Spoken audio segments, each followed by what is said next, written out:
How we doing, Twitch? It's a guy from Disclosure here.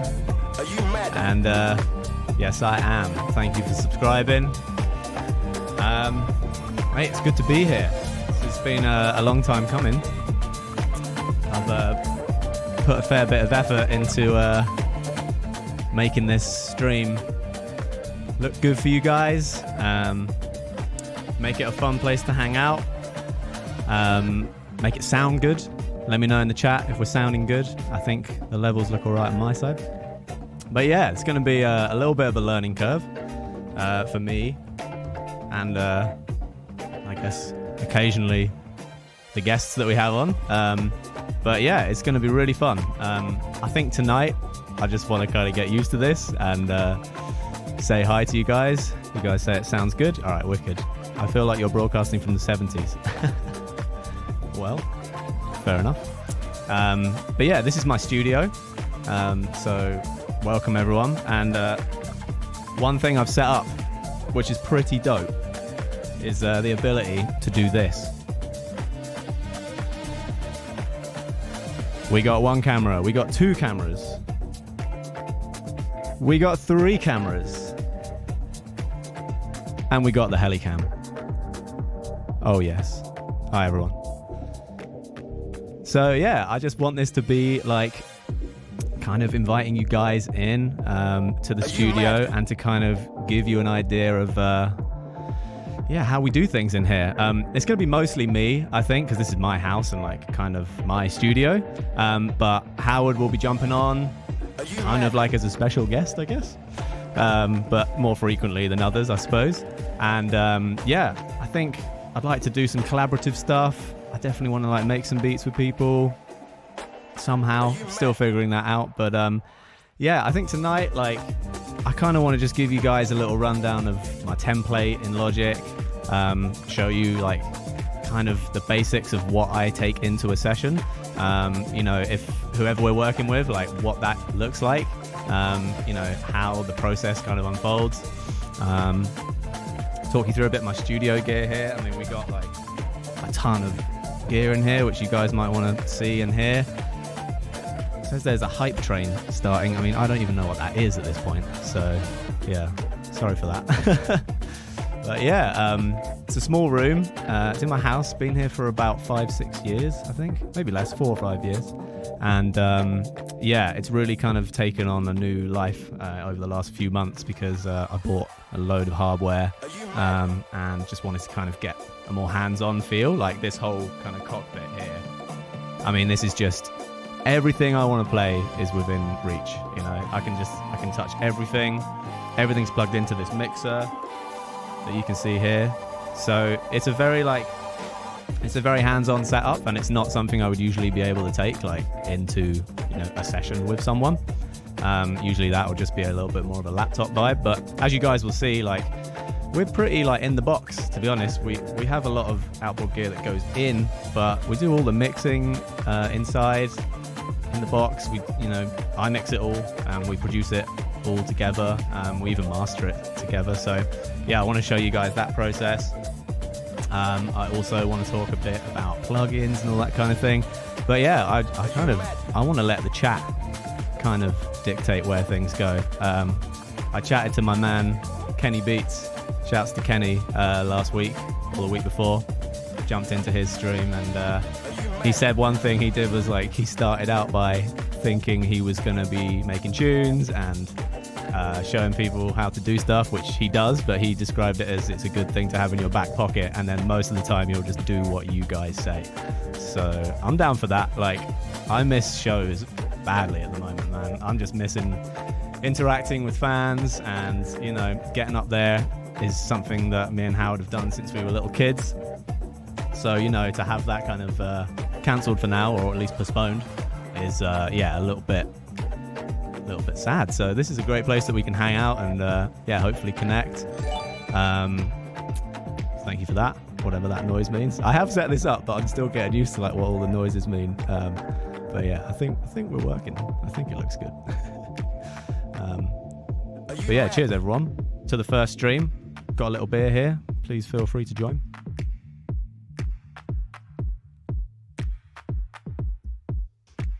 Let me have a look through this chat. What are you guys saying? Cheers, cheers, everyone. Cheers. The emojis. I love this.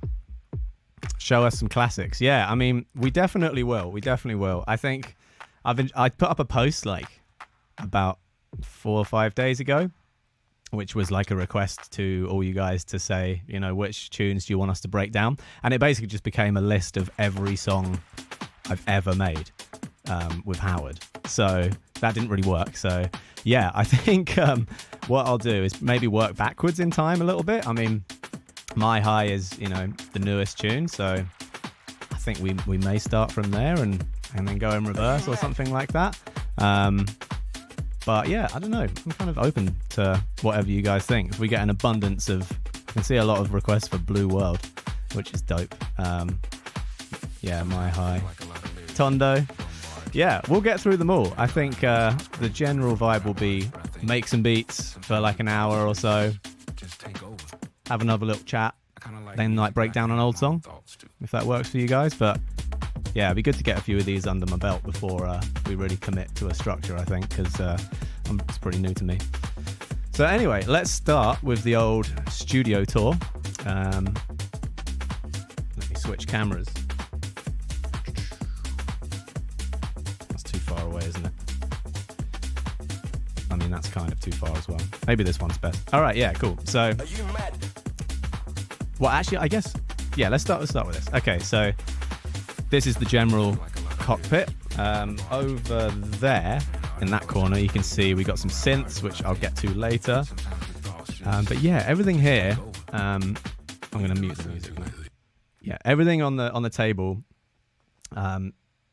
is quite new, actually. This 808 here, the TR8S, I think it is. Yeah, that one is an absolutely essential part of like the Disclosure setup. I mean, there's so many beats that have begun on there, and even if any of the sounds that were like recorded on there didn't make it, still like a lot of the ideas that begin on that lead to something else. And so I find it really important to have that really near me just to sort of get something going. I just like how you can hit it in any old way and twist any knob and it does something useful, you know. I don't like synths where you have to go too sub-menu-y, you know, menu after menu to find stuff. So yeah, that one's good for that. I think everything is just easy to get around. And then below it here, let me switch cameras. Here we got the 303, the TR303. I think I can zoom in on this. Hey, there we go. Yeah, the TB03, sorry. So this is the new one. It's like the mini version that they made. And I've got a bunch of this stuff, actually. It's all the Roland Boutique stuff, so you can see here as well. This little stack. Yeah, this stack from the top to bottom, that's the D05, that's the SH101, and that's the SE02, which is the only actual analog one. And I bought these because I just need space. You know, there's not a lot of room in here, as you can see. Like, the whole room that's it. It's pretty mini. So for me, like, having all of those things right there on the table makes them usable. I mean, I've had the Juno over there and a bunch of other synths that we'll get to for like so long, and they get used a lot. But sometimes for an initial idea, you know, because it's like a bit of faffing around, a bit of patching, you just kind of forget. So I really wanted like a bunch of synths right here that would just work straight away. And the good thing about those boutique things is they're all just USB powered. The audio goes down the USB, the power's USB, the MIDI's USB. It's one cable. So all you need is a little USB powered hub, which I've got like back there somewhere. And they all just turn on and they all just integrate into Logic super easily. So, you know, I'm sure the purists will say they don't sound as good. Fair enough. I think they sound banging. They're very clean. They never go wrong. And it's very easy to set up. So I'm into them. Especially this the SE02 here, that one on the bottom, because that one is actually analog. It's got a couple of analog oscillators in it. That's very much, it's just based on a Moog, really. The only negative thing about it, I'd say, is like it's so fiddly. It's so small. So yeah, that one's a little bit tricky to get right. But the sliders on the SH101, like all that stuff there, it's so easy. Like to just, you can't really see it, but yeah, it's all sliders, really easy. The D50 is like just presets. You don't even need to mess with that too much. So that's like the Roland Boutique stuff. Classics made new. and reliable and USB, which I'm into. You know, I'm guessing, yeah, probably get some hate for that, but I don't care. And then yeah, in front of me, this bad boy here, the Peak. Let me see if I can zoom in on that again. There you go. Yeah, you can't really see it. Let me see if I can move the camera. Whoa. There we go. This camera might get it.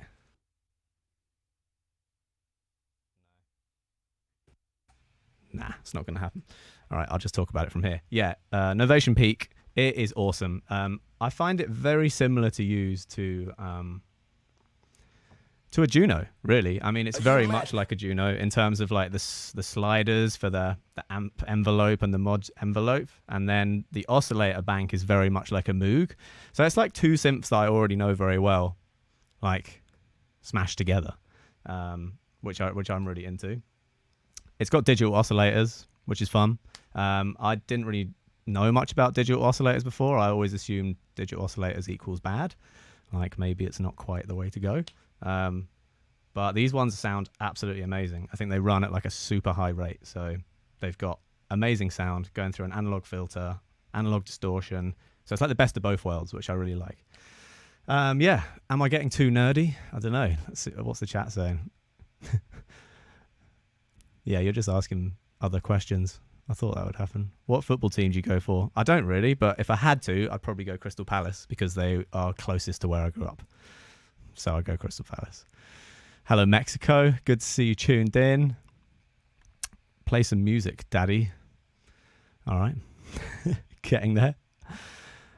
Will you be doing anything in Ableton or all in Logic? That's a good question. So let me switch this up. Boom. There we have it. So this is my go-to template. Start of the session, brand new from scratch. Let's go.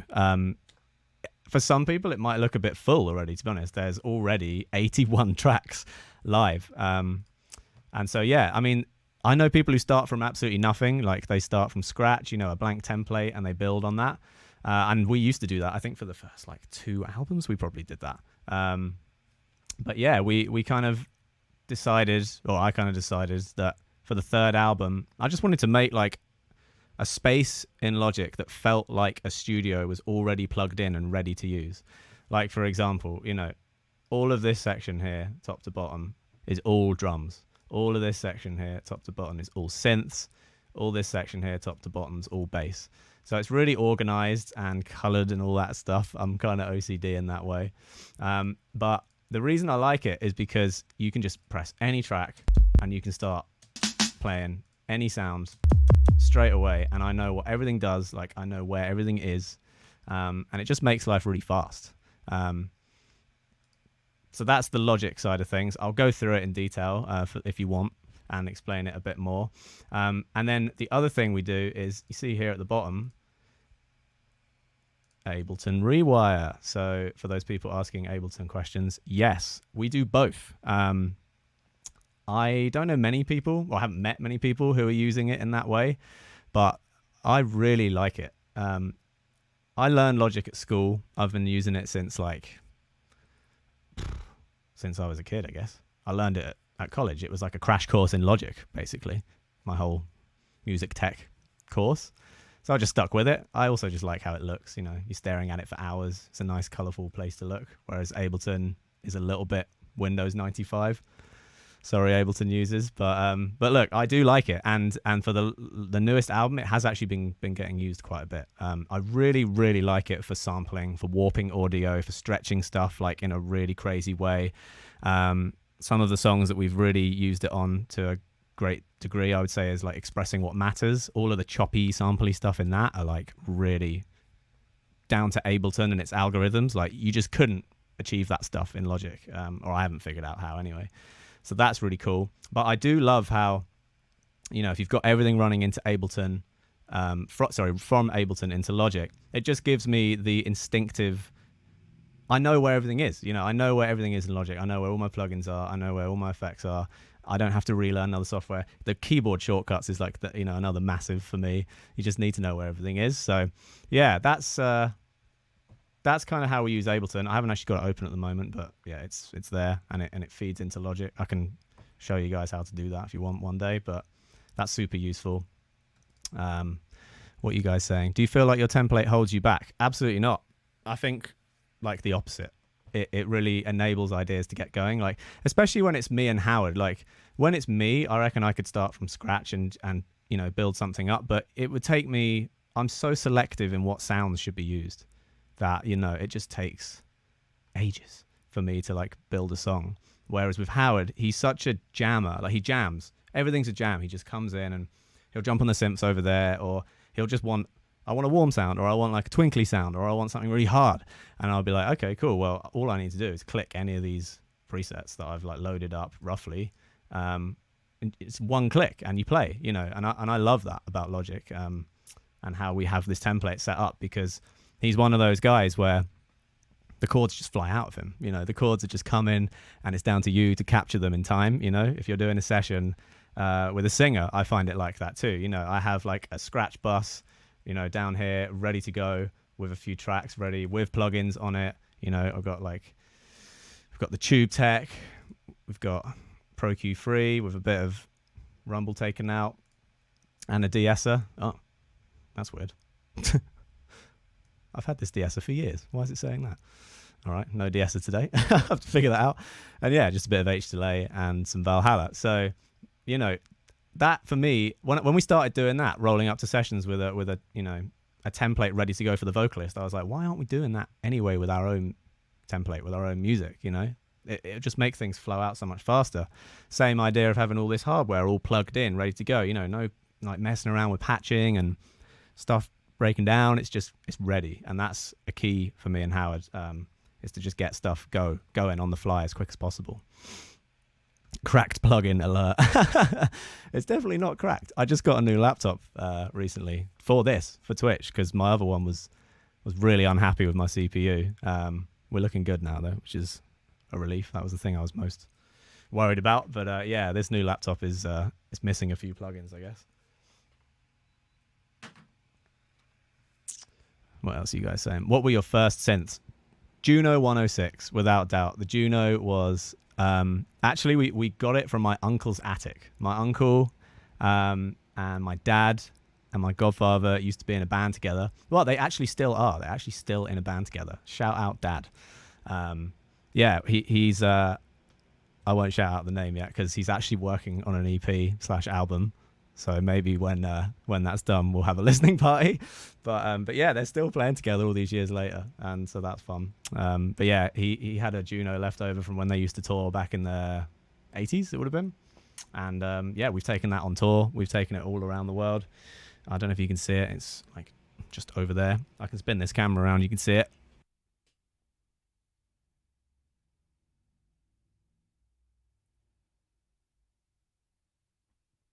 Are you mad? Yeah, so that's like Juno in the middle, Sub Fatty on top, and then the absolute beast down the bottom is the Andromeda, the Alesis Andromeda, which is an absolute pig of a synth, I've got to say. I bought it when I was like 21 and I've barely used it because it's so difficult. It's so difficult to use. There are so many menus, so many like different options and ways to tweak it that I'm just not familiar with yet.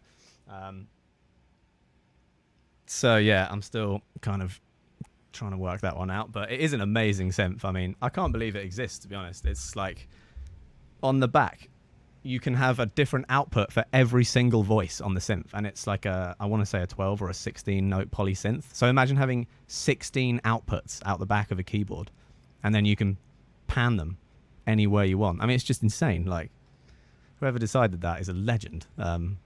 So yeah, bought it because I was just like, wow, that's an amazing, unique looking synth, but hasn't actually gotten much use, to be honest. Like I said earlier, like I like the basic ones a little bit more. I like moving something and you hear it straight away. There's no menus, there's no like messing around in there. Monitors.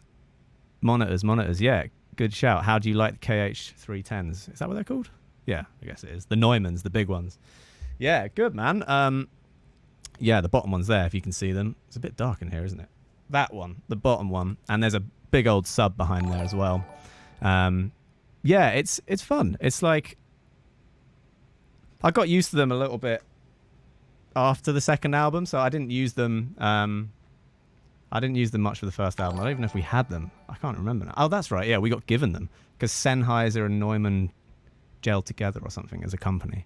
And we did an interview for Sennheiser and they were like, or we did a few interviews for Sennheiser and they were like, do you want these monitors? I'm like, hell yeah. So that was such a touch. Shout out to Neumann and Sennheiser. But yeah, they're great. I find them to be very, very true, like across the whole spectrum. Having the sub helps a lot. The sub is important. I think, yeah, if you don't have the sub, you can't crank them up too loud. They start to kind of fart a bit, you know, when you just push a speaker too much and it kind of does that. So yeah, having the sub gives them a lot more like level. Shout out Rosa.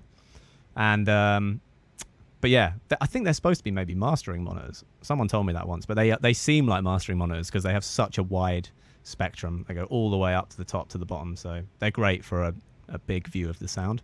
Yeah, on top of that, you've got the Yamaha NS10s, the white ones. I mean, you've all seen those in every studio. Going through a Bryston amp back there for those who really want to know. Yeah, they sound like crap, but in a good way. I know that sounds strange, but if you can make stuff sound good on NS10s, it will sound good in most places. I think that's the general rule. You know, that's how they've been being used since the 70s, I guess. Like, they don't sound very nice to have very loud. There's a lot of all the lows drop out and all the highs get cut off, so it's very MIDI. Not MIDI, but like middly. But that's fine. Like, when you want to get the vocals in the right place and the guitars and the synths, you know, everything in that area, if you do it on the NS10s quietly and then you switch to the big ones after, it always is like, woohoo! It's like putting the bass back on when you're DJing. It all just comes to life and you've got stuff in the right place straight away. So they're very useful for that. And then here, these little cream ones, these beauties are the Avantones. They're the self-powered ones.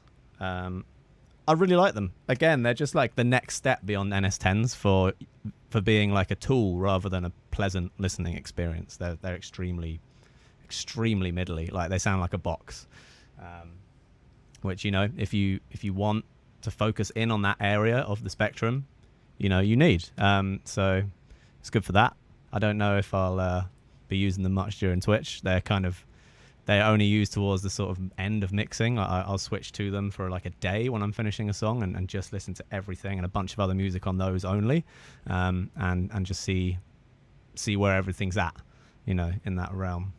Camera focus. Are we going blurry? Oh,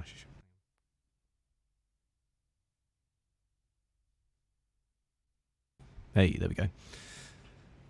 So yeah, Avantone versus NS10s. I'd probably go NS10s. They're just a little bit more broad and a little bit more useful. Oh, but they're not, though. They aren't more useful. It depends how you use them. But if you can only afford to buy one, definitely get a pair of NS10Ms. But importantly, you need a good amp. If you're powering them with a weak amp, there's no point. You need to overpower NS10s. You need a big amp, like at least 300 watt, I would say, and just turn it up a little bit. And then they sound great. If you have to turn your amp up a lot, you're not going to get a good result out of them. They need a lot of power. The Avantones are much easier. They're just plug and play. They got amps in them already. Most people use those Avantones as a mono check as well. People have one in the middle, and, you know, it's to sort of see how the mix sounds if it was just in mono, like coming out of your iPhone or something. Although even iPhones are in stereo now, so I don't know how useful that is. But I like them as a pair of as a pair of stereo speakers as well. Do you ever do vocals, or is it mainly Howard? Lead vocals? Never me. I'm trying to think. Have I ever done that? Nah. I mean, I've done a lot of backing vocals. I've done a lot of oohs and ahs all through this mic, like just in this room, finishing stuff off. You know, what can I reference? Moonlight. All of the oohs and ahs in Moonlight is like me and Howard mixed together. But then, you know, Howard sings lead on like F for You. And Confess to Me on the first album, he's in the chorus. Second album, he's on like Echoes, Jaded, Molecules, you know, a few others like that. So yeah, I think he's more confident singer than me. Like, I can sing in tune, but I just really don't love the sound of my own voice.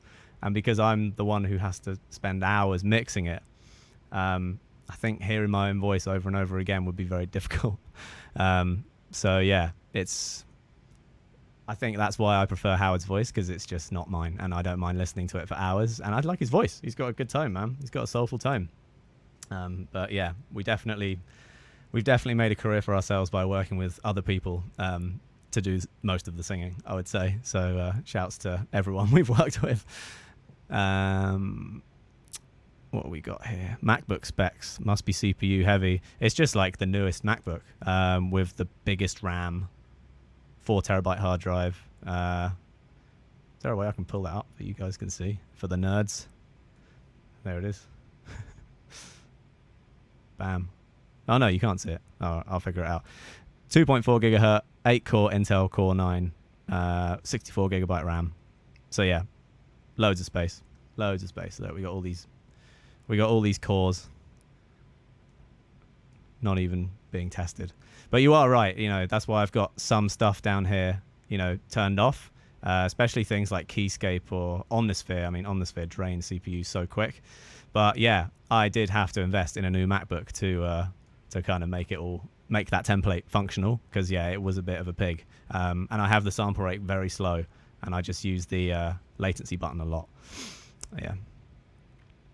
Hide the serial number. Yeah, I'm glad that didn't come up. Not. Does that matter, actually? I don't know. I'm very new to this, guys. Who cares about MacBook specs? That's what you get. I don't know. Basically, the best one. What is your process in creating a bass line? Well, it's mostly Howard's ideas, I would say, melodically and musically. I don't know. We'd have to get him on and ask him about that specifically, but we'll usually make it in the box. We'll usually start on, let me see. We got our bass synths here. So these are like my go-tos. So this is the trigger for my 303, which is down there. Are you mad? So that is sending MIDI out to the synth itself. And so, you know, I can get my hands on there and start tweaking stuff.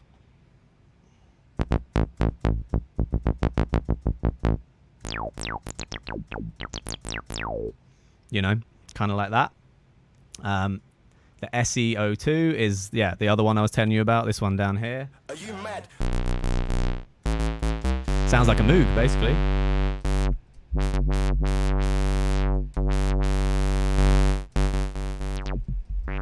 Yeah, all that fun. And then this is the Monarch. I'm a huge fan of Monarch, man. I use it on nearly everything, at least to get stuff started. And then, you know, if we wanna like send what we've recorded out to someone else, then, or to something else, sorry, then I'll usually start with Monarch as a bass and then send it to a Moog or send it to the Juno or wherever we want it to go. But as a good like starting point, I really like it. It's very just it's a Moog. It's just based on a Moog. The bass line of My High was made on that synth. And it sounds very acidy. It sounds very like 303, to be honest. But I made that bass line before I had that synth, so that's why. Yeah, Monarch's a beast. I really like it. I also have a bass guitar always set up just in case we want to like just tap into that kind of sound, you know, quickly, just as a guide or something. And I really like this one, this Ample Bass J. They just updated it and it looks all different. I'm not used to it yet. But yeah, it's got a really nice interaction between how you play the MIDI and how it sounds. Are you mad? So that's always live, ready to go, just in case we want to start like a bass idea and, you know, maybe replay it later, but at least it gets you in the right realm of sound. And then for like a straight sine wave sub, I love this Yuhi repro thing. Huge sine bass. Does what it says on the tin, you know. It's a massive sub, and that's pretty much all you need to know about that. Running for a bit of saturation, you know, you can beef it up if you want. Turn this up a little bit. So yeah, those are our sort of go-tos. Always ready to go, armed. Disclosure sample pack. Yeah, we should do one of those one day. Do you have a swing template or manually swing stuff? I use the MPC swing settings I added to Ableton. Yeah, I will usually fuck with the stuff up here a bit, like the Logic swings here. And then I'll do a lot of like moving, moving the MIDI just a little ahead of the beat or a little behind the beat. It depends what it needs. But yeah, there's a lot of manual stuff. I would say like post the session though, post writing, you don't want to get bogged down too much in moving MIDI and getting the swing spot on, especially if you're working with someone. Like, I just like to get it in and then tweak that stuff later if it needs more of a swing or to be straightened out. Worry about that later, man. Yeah. Do you have any issues mixing low end in your room? No, but that's because I've treated it a bit and I've moved my seat to where it sounds best. So I think that's a good thing to know for anyone producing music in their bedroom, like basically this. Put some speakers in there before you decide where you're going to sit and move around the room a bit and find where the bass is and where it isn't, because there'll be dead spots and there'll be hot spots. Behind me here is like a really heavy spot. So I like pull my chair forwards a bit to this desk and I find that to be like just the perfect sweet spot exactly here, especially when I lean in, like, I lean forward a lot when I work and probably do my back in, but that's where the sound is. So I kind of, I adapted to the room, because when you're short on space like this, what can you do? What else you guys think? Do you ever get creative blocks? If so, how do you go through them? Yeah, man, all the time. Just keep writing. That's all I can say. Make something really bad, but you still made it. You made something. Even if you don't like it, put it on paper, press save, move on to the next one. Don't stop. Just keep making stuff. For our album coming out in, what is it, like a few weeks now? Jeez, yeah. Energy's coming out at the end of August. We made 200 songs for that. 200 tunes. So, there's a lot of stuff on there that didn't make it for that reason. We didn't like it, or it wasn't right, or maybe, a different project. But yeah, 200 tunes to get to 11 was a lot of work. But yeah, you just got to keep going. Ungodly Hour is so good. Thank you, man or woman, whoever you are. Any advice on how to develop your own sound? Oh, man, that's a difficult one. Very difficult one. Because everyone has to start by copying. You have to. And everyone is always copying. Everyone's always drawing inspiration. I remember I learned this at school, and it really gave me a lot of confidence to not worry too much about being completely original all the time. It's okay to have something in mind, even if it's subconscious. It's not super at the forefront, like I want to make that song, but it's okay to draw inspiration heavily, because I remember learning at school that we got shown this piece of Mozart music, right? Just a little melody. And then we got shown this piece of Beethoven music. And my teacher was like, move that. Let me change the camera angle. My teacher was like, move that to here and flip it upside down. It's the same melody. Looks exactly the same. So, Mozart was sampling. Mozart was drawing inspiration and copying. I think that everyone should begin by doing that. And then you'll find your way, man. You'll carve your own path and you'll gravitate to what connects with you on a deep level. I think that's it, really. Like, I think people know Disclosure as a kind of, I don't know what it is. There's a warmth there. There's like, everyone always talks about our chords or that the kind of synth sound that we use. And that's just what really connects with us. I think it's what we want to express the most. So you just got to find out what that is. It's pretty difficult. Not the best advice, I guess. Your biggest influence nowadays? Well, I don't know, to be honest. I listen to a lot of old music. It's mostly old, to be honest. I haven't been listening to much new music. I do love how in the UK, grime is having another amazing moment. I think that's brilliant, because it had a moment back when I was a teenager. Well, it had a huge moment. It began and it was amazing. And now you tune onto like the most popular radio stations in the car and it's grime, and that's dope, man. I really like that, because it's just, it's like us kids, well, not kids anymore, but kids making tunes in their bedrooms on their laptops, and bang, it's on Radio 1. I mean, that's awesome. That's what gets me up in the morning.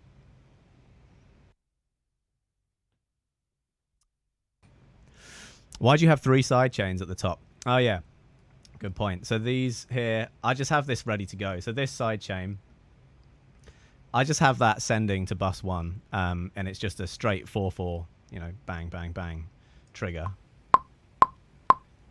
I just like to use that for pumping synths and for sidechaining vocals or whatever. I don't use any kind of plugins that do it for you. I like to actually send a noise to a compressor and then adjust the release time and the attack time on the compressor to get it to do what I want. We can go into that in great detail if you want, but I think for now we'll just leave it at that. But there's another one underneath it, which is I wish I didn't need, but it has to be there, the UAD sidechain. This is a problem that I've come into a lot with using universal audio plugins. So my interface is the Apollo, and I've got a couple of satellites too, because I use a lot, as you can see, like a lot of UAD, universal audio stuff. And so with that problem, with that comes a problem, which is, say you've got, like here, a stack of plugins all running and doing, you've got them set how you want them and it's sounding good, and then you want to put a sidechain post all of those to get them all pumping. Well, with UAD, I think because all the plugins run outboard from the computer, there's a latency. So you have to get your sidechain, copy it down, and then literally manually drag until it all pumps how you want it to. It's annoying, I'm sure. Well, I'm hoping one of you guys has got a solution for that, but I've talked to people at Universal Audio and no one figured it out yet. I think it's kind of difficult when the plugins are running outside the computer. So, yeah, you can't use them if you have your interface plugged in. Yeah, that's the other thing. You have to have the interface plugged in to use the plugins. But then that's good, because it frees up CPU. That's the point of the UAD stuff. Is unlike Waves or whatever you're using, they're pretty CPU heavy, but they run off the computer. So you don't have any spikes or anything. You just have a set amount of how many you can have going at one time. And that's it. They are expensive though. That's one thing I'd say, but they are banging. I would actually say I can probably walk into an analog studio now and I know what stuff does way more than I did before, like getting the universal audio stuff. It's like you can learn how to use an analog studio in reverse up to a point. I can at least, like this mixer I've got here, the UAD, the SSL mixer on the top here. That's got the G-Bus compressor on it. It's got this one. I learned this compressor on my computer, and then I bought that mixer, and I already knew how to set it up. So that's, it's a good little bonus. How do you get those washed out effects on breakdowns? They're always so weird and spacey, yet don't mud everything up. Well, effects, let me think. My go-to effects would be H delay. This is my go-to, like, default setting. If I was putting it on a bus or on a direct sound. So yeah, feedback at 80%, taking a bit of the lows out, leaving the highs in to keep all those synths swishing and swashing. I would usually mess with the modulation, probably put it on like a 4 and then match this to whatever you're feeling. Like that's the speed of the dip and the up and down. But yeah, I'd use a lot of H delay, which is just, a tape emulation. I think it's tape. Yeah. Trust H delay implicitly. I just know how it's going to react to like everything. I do love that new Valhalla delay as well. I think it's really good for doing a little bit more like crazy stuff. Thanks for the donation. Thanks for everyone donating, by the way. This is crazy. I'm loving this. Yeah, if you want to do some way more crazy pitchy stuff, this one's the way to go. Much more experimental. It can be subtle, but for me, if I need a subtle, like just go to H delay, like no doubt. I just love how it can just, you set your ping pong up so easily, it's done. This one for me, I'm still learning a little bit. But yeah, so like this stuff here, like reverse pitch, if you mess with that, and you can get some really insane effects going on. So that's good fun. And then yeah, Valhalla reverb is definitely a go-to. That's my default setting. I like the bright hall as a kind of go-to. I'm a little bit more of an 80s reverb guy than a 70s guy. So, the 70s one is a little bit deader on the top, and it's a little bit more of like a background, have it behind something, behind a vocal reverb. That would be good for a vocal, no doubt. But I'm just like a huge fan of George Michael, and growing up listening to like Jesus to a Child, where it's just the most insane reverb you've ever heard on a vocal. Something I don't think any engineer would think to do. It would only be the artist who would think, I want to put the most amount of reverb on the S sound of my voice ever. I mean, yeah, I wish we could play that song. I don't really understand the laws around playing tunes on Twitch, so I'm not going to do it right now. But yeah, you guys go and listen to George Michael, Jesus to a Child, if you want to hear about reverb. That's a good place to start. And I think that what he was using there, actually, I don't know. It could be the Lexicon. If I had to guess, I'd say the Lexicon reverb. It's definitely a digi reverb because it's just so. And I love all that. I love all that top end reverb stuff at a low level. So yeah, those like 3 plugins post a synth would be a pretty standard Disclosure sound straight away. I mean, I could probably just make one up right now. So this is just the Juno, basic Juno plug.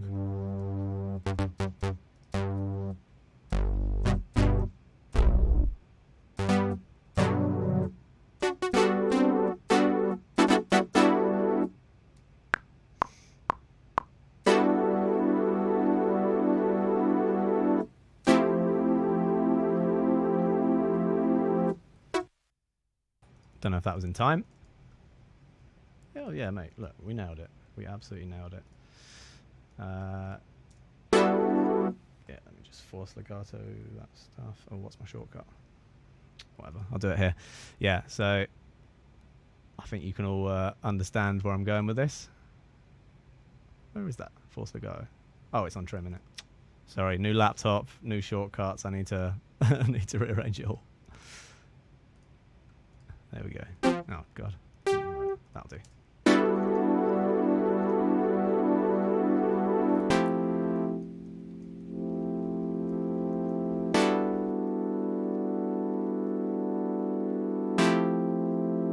So on bus 3 here, I've got just the basic Logic chorus. I love this thing. I mean, it's on so many Disclosure tunes. I think people probably think it's some fancy crazy chorus, but it really isn't. If it isn't this one, like on the Juno, if it's not the actual Juno chorus or coming off the 106 itself, I like using the Logic one, man. I really like having the dry signal down the middle, which is why I turn this one off. So you've got the super dry sound here.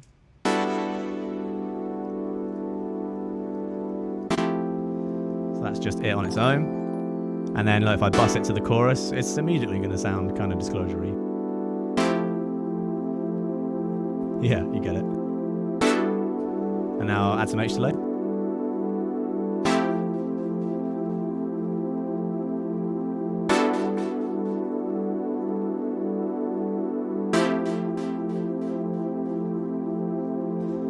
So you can hear that kind of modulating up and down. Give it full wet so you can hear.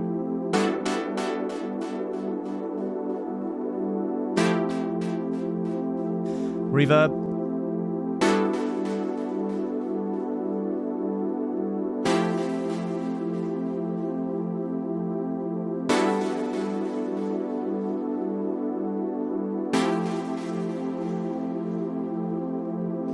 Nice. And then yeah, on bus 4 here, I've got the Roto cab set up, just the Logic Roto cab, and I really like that as well with a Juno.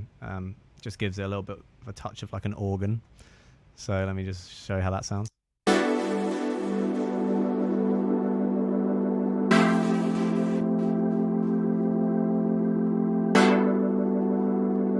Just gives it loads of nice like mids around that 1 to 5k type thing.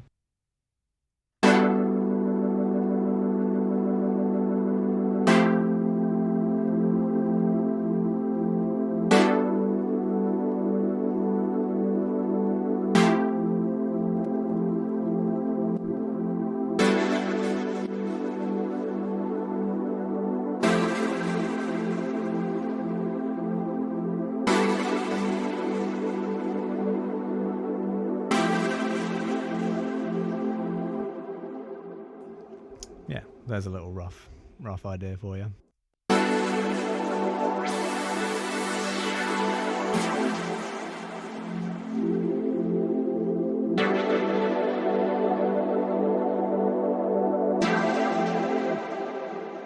I'm feeling like we're about to make something here, so I think I might just go into it. I've got some better chords in mind, actually. I think I'm going to start that again.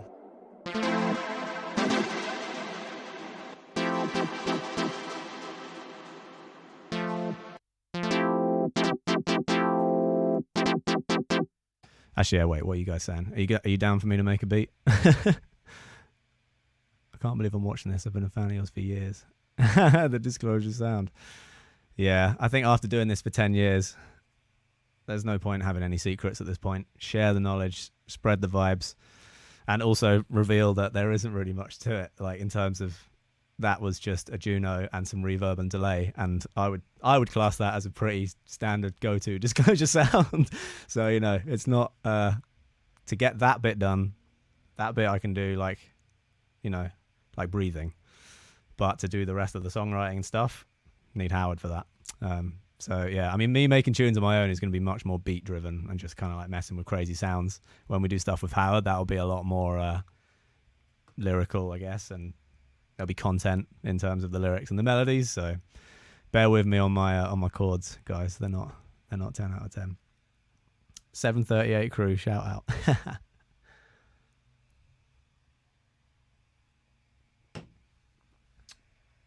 Yeah. All right.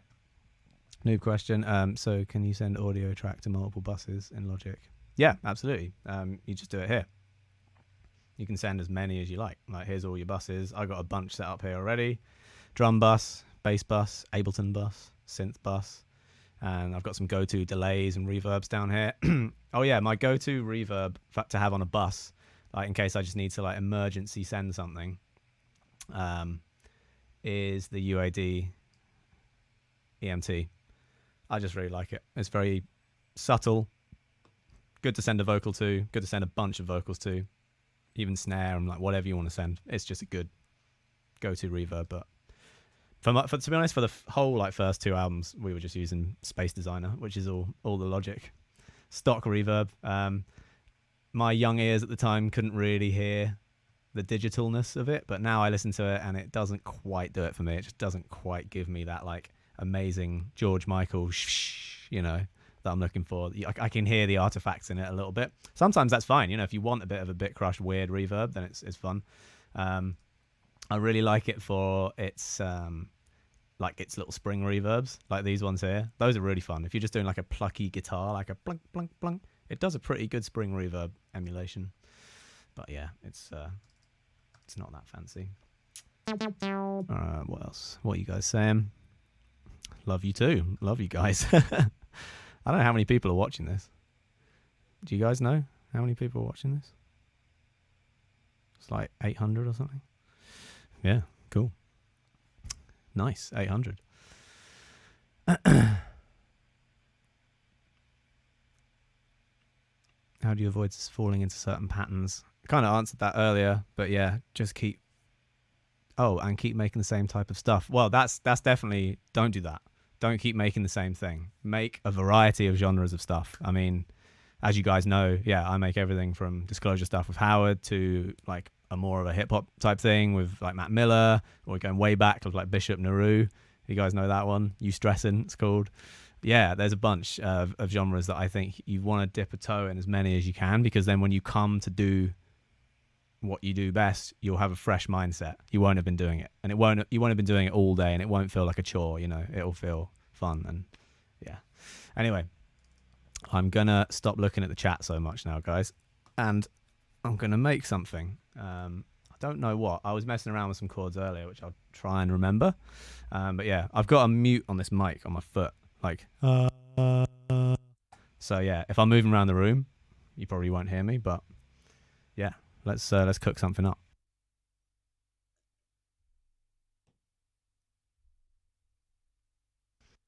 Also, thank you guys for all tuning in. This is awesome. A round of applause for you guys.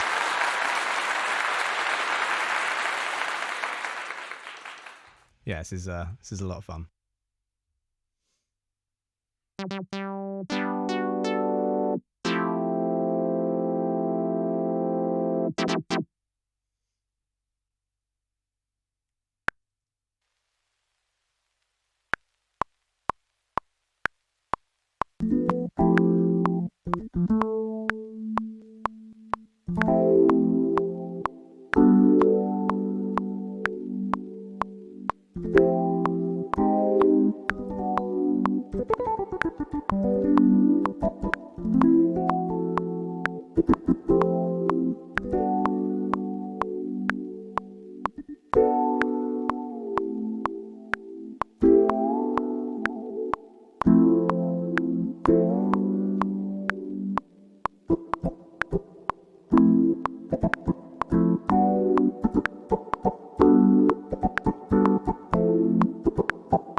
My metronome.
Cool, so we've got a nice little pad there on the Rhodes, which I bounced to audio because that keyscape uses so much CPU.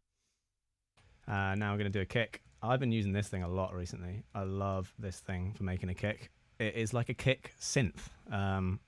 It's got two layers up here for an actual sample, and then down here is like the actual shaper of the kick. Logic brought out their own one, basically the same, bit less detailed, bit less opportunity to make it unique, but it's still a good go-to. Like, I leave it up open. It's good for 808s, just tuning an 808 really quickly. But yeah, this one I really like.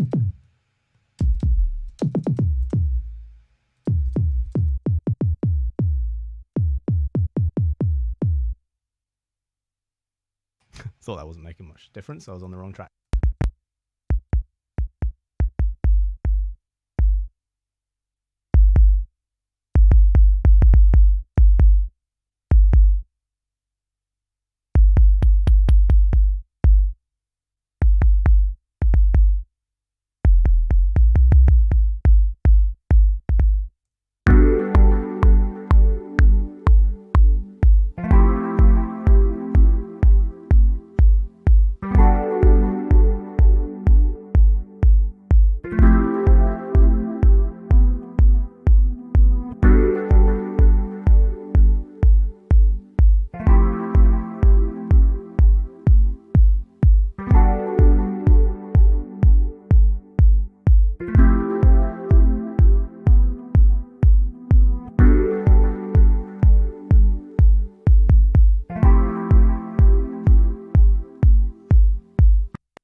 I am a drummer, I promise.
So yeah, I think this is all just like Jay Dilla samples, pretty much, for those asking.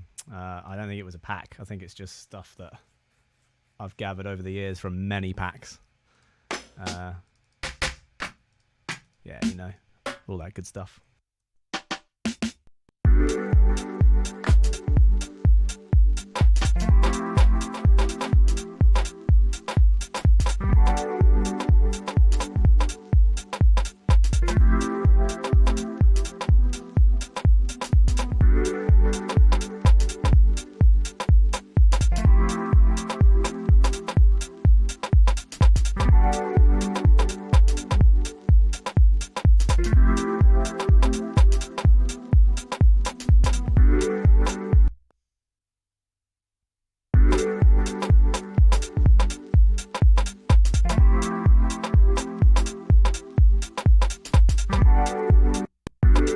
What VST am I using for my hats? Yeah, everything's battery. If I'm playing it in, like 9 times out of 10, it's battery.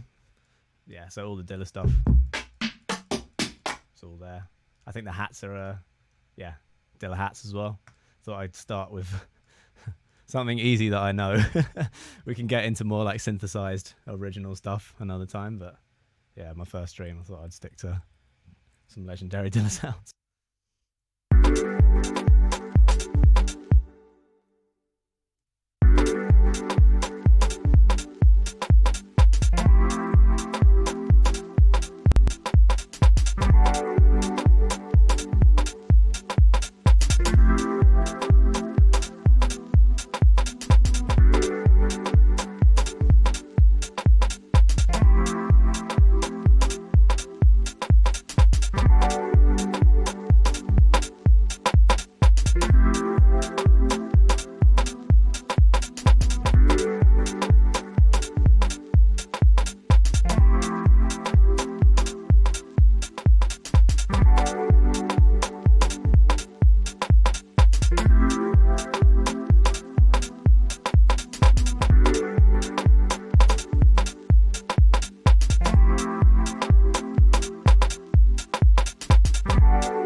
so we've got a little vibe going there.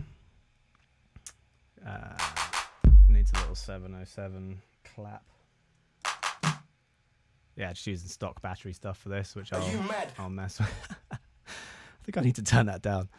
Are you mad? Thanks everyone for subscribing. Keep them coming. Yeah, bass next. You're right.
So we're rocking the 303 for this one.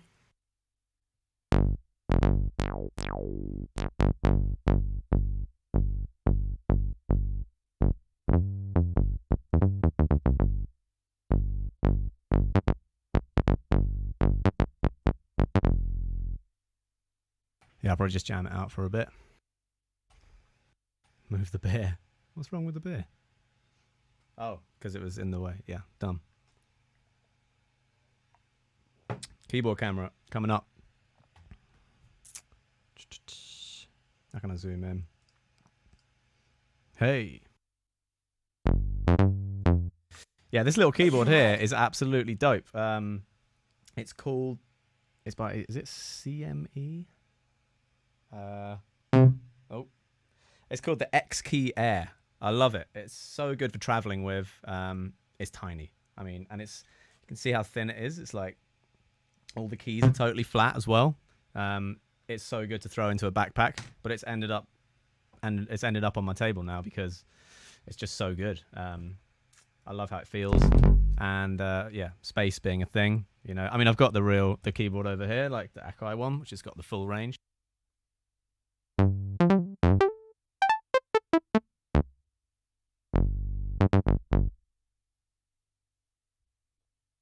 Which yeah, also controls everything, all the synths, and you know you can send that anywhere you want. But yeah, for sitting here, this one's kind of all I need to get an idea going.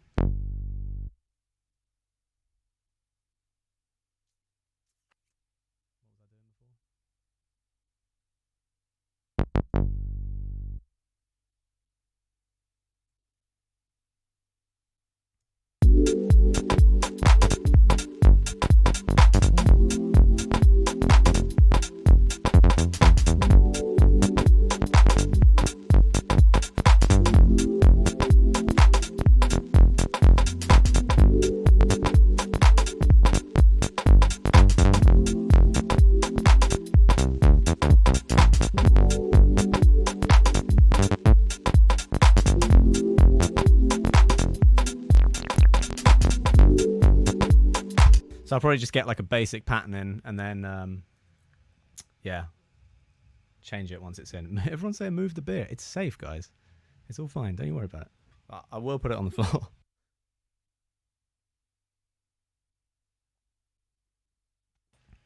Or just finish it.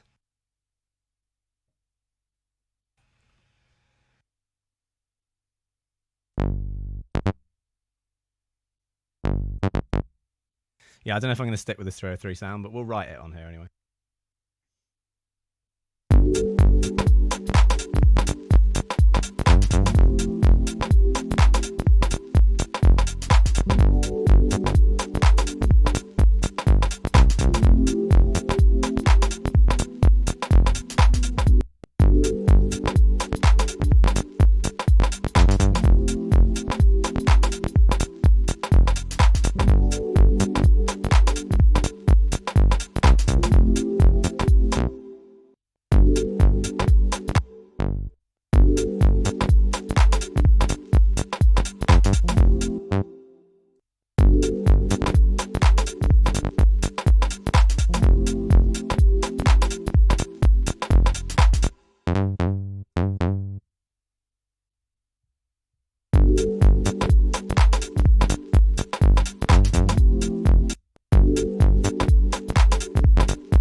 That sounds banging on its own, isn't it?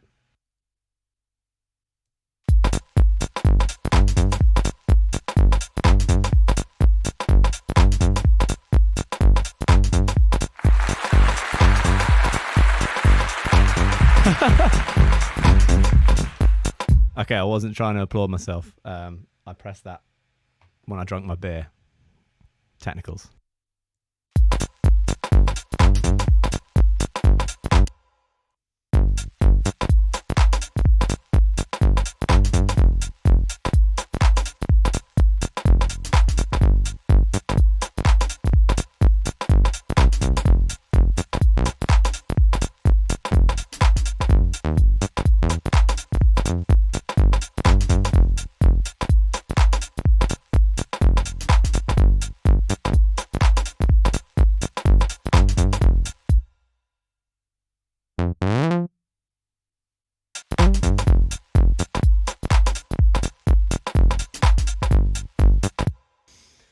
Yeah, it's a cool little idea. So now that's rolling. We record it in through the 303.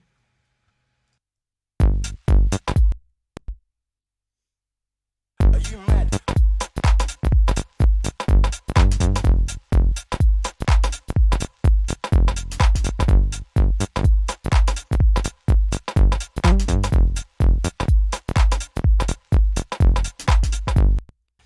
So that's like the basic go-to.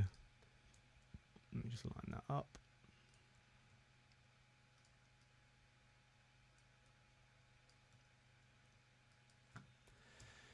Yeah, now I'll probably just record a bunch where I'm messing with the synth, so bear with me.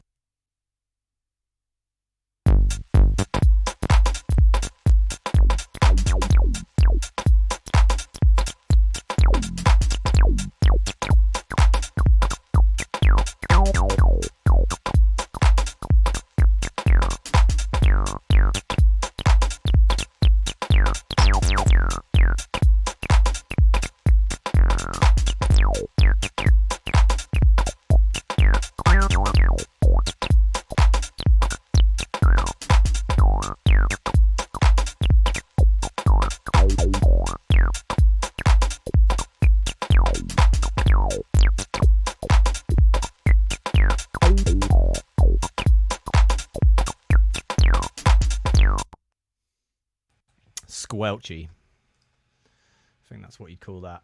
Squelchy. Are you mad? Are you mad?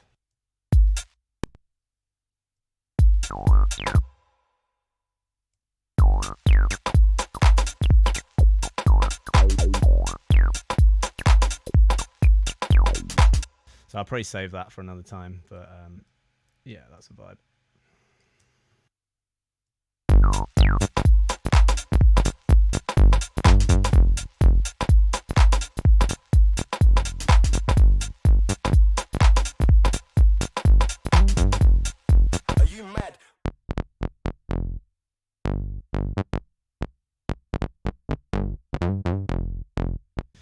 chorus on there, get it a little bit wide. Do I like the 303 timber music? Yes, I do. That did just what I wanted it to do just then.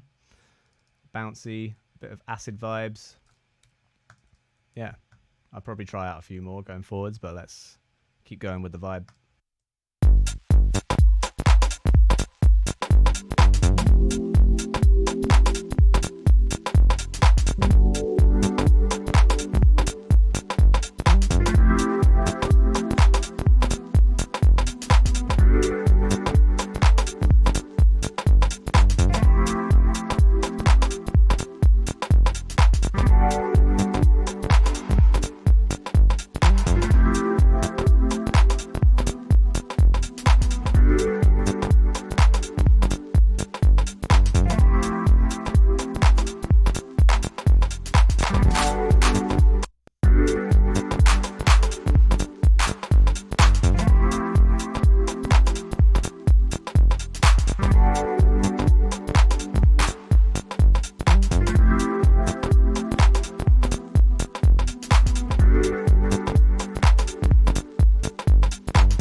All right, so now we're going to draw for some SH101 over here. Let me change the angle. This one. Might have to move the mic.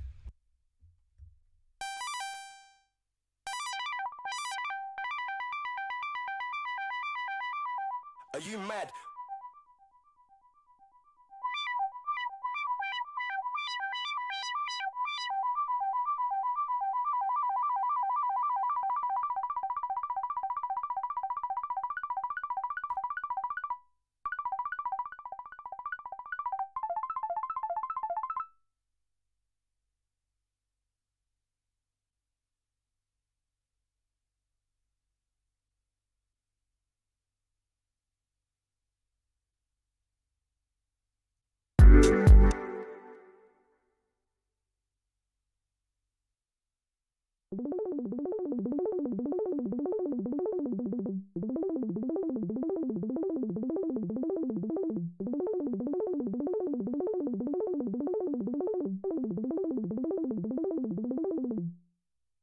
I really need to remember my keyboard shortcuts.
I need to figure out why that is happening.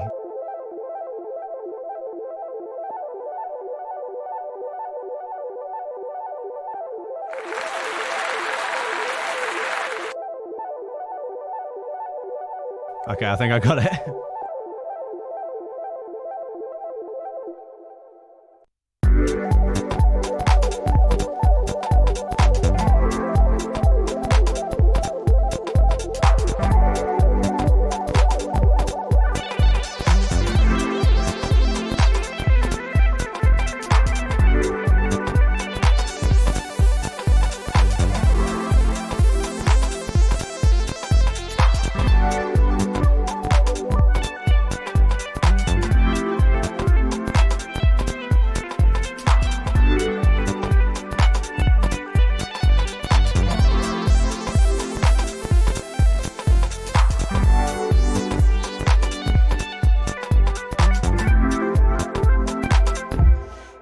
Now we're rolling.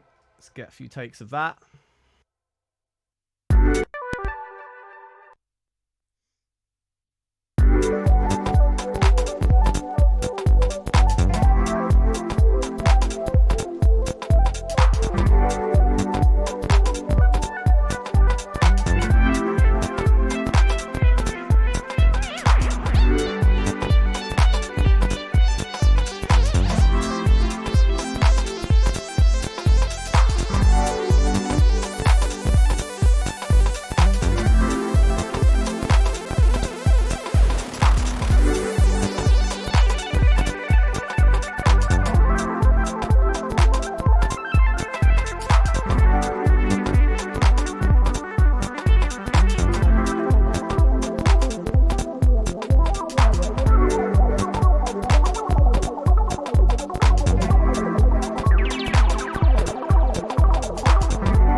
All right, I think we got some good stuff there.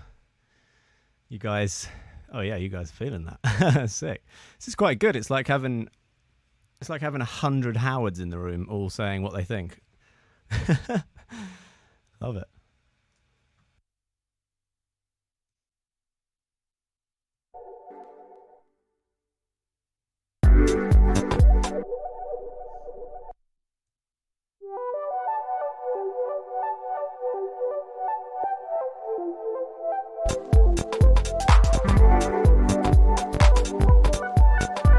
So yeah, what I'd usually do is like record like a bunch of those, and then like I'd arrange it after, you know, that would just kind of go in. Now I'd pick the best like two and just leave that looping and keep building on that. But you know, like within there's definitely structure. You know, sometimes we quite like to sort of let the synths lead the way a little bit. So you know, you kind of, and let me just put the AC on. Yeah, if you let the synths lead the way, sometimes the vocalist or whoever will write accordingly.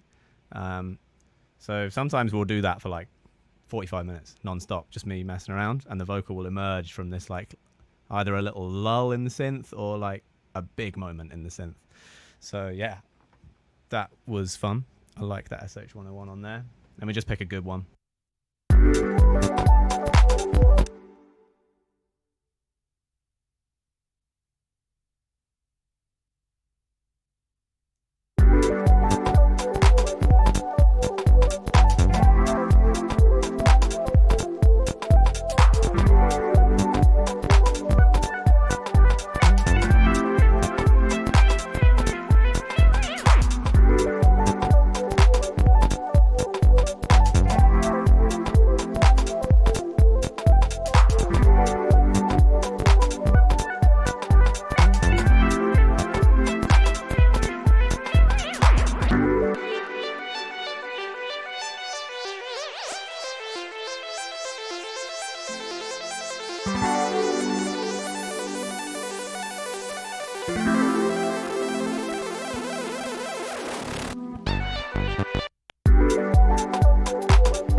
So you can see that's like recorded all the effects onto it too, which I didn't actually mean to do, but sometimes those things are fine. You know, I kind of like that.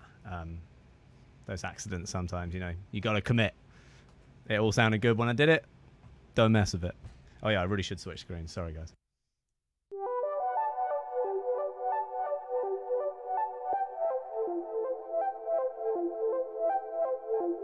Yeah, I'm just messing with the sound, putting some tremolo on there, getting it panning around nicely.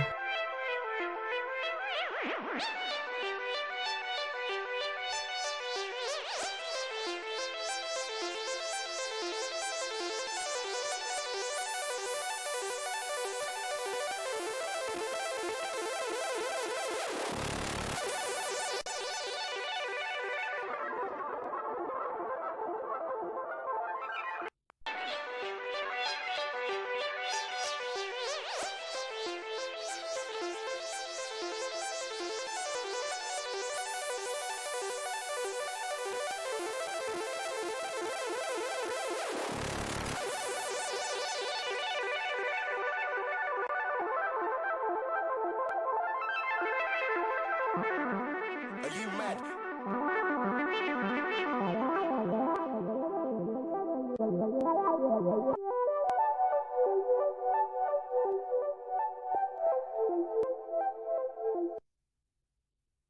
Yeah, I'm not going to mess with it too much, you know. I think it sounds good. Oh, actually, no, a bit crusher would be cool. I love doing a little noise on top. Could be fun.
Cool, so we got some structure there. I'm just gonna move. Oh no, you gotta move, you've gotta move.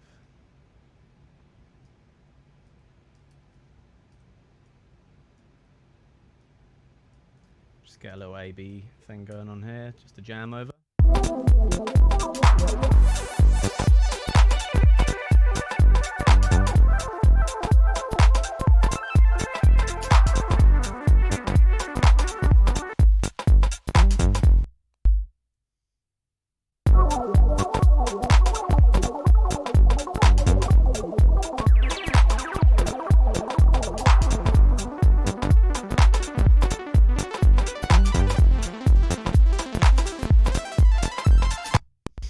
Shouts to the person saying, "Is this GarageBand?"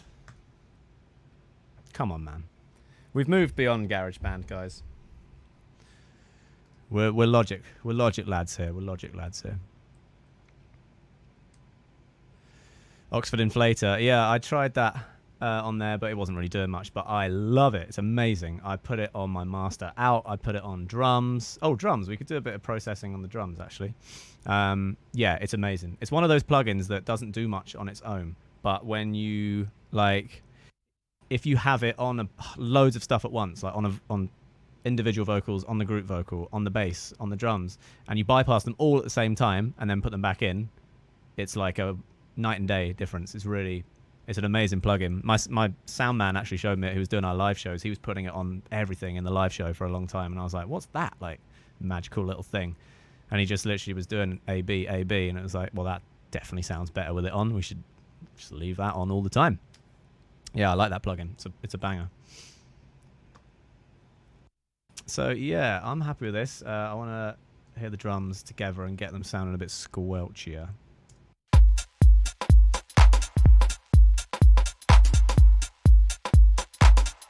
It needs a little shaker. I would usually record some shaker, but for now, we will just use a shaker from Logic. It doesn't matter. That'll do.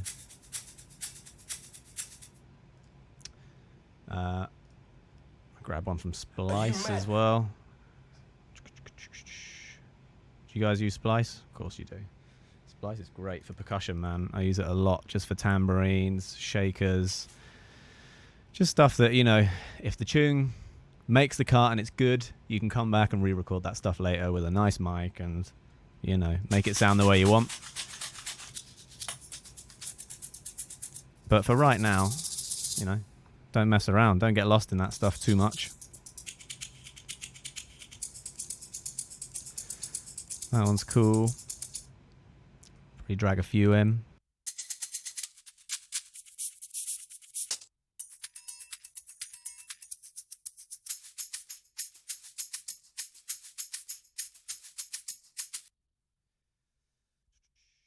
Yeah, let's try those ones out. So I drag that into my drum bus. They usually come in really loud. Oh, that one's not bad. Oh, yes, it is.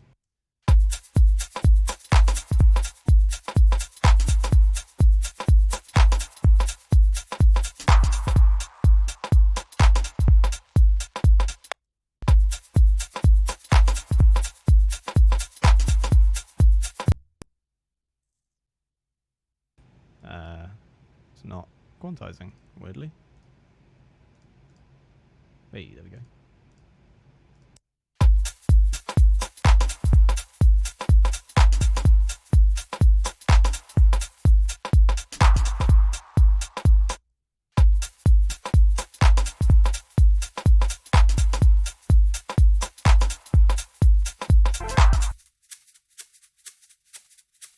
So something I love on shakers is this thing.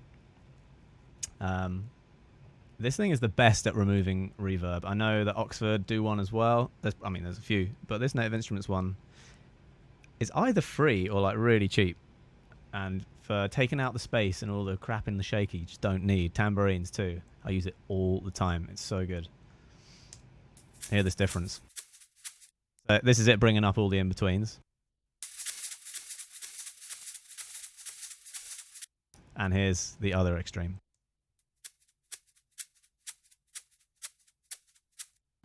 Clean. Super clean. So maybe somewhere in between I'd probably set that.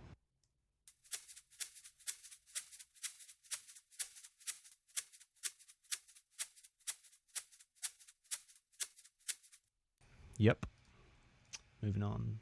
See if this one fits. I don't know if this one will fit. Oh my god. Sorry, guys. My ears are dead now. That's the end. Good night.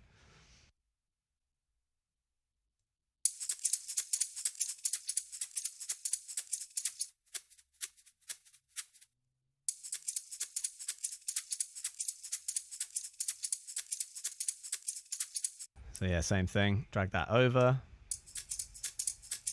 And if you need, you can always have two. There you go. See? Double transient master. Even more control. You can add as many as you want. Here's without. Just a mess. It's not free. Ah, okay, my bad. Well, I'd recommend it. It's probably in my top, maybe not top 5, top 10 plugins though. I use it a lot.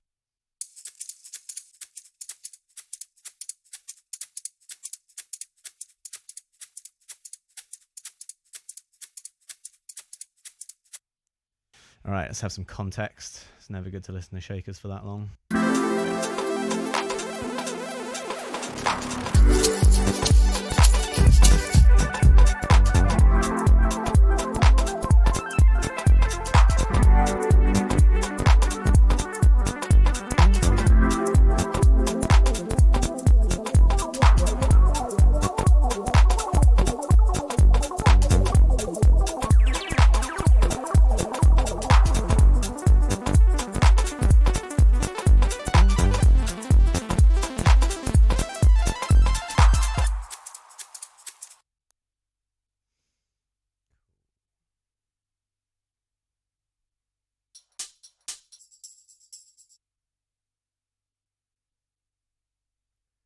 Little classic house tambourine.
Sweet. All right, now we're going to do a little bit of... actually, I'm going to get another beer.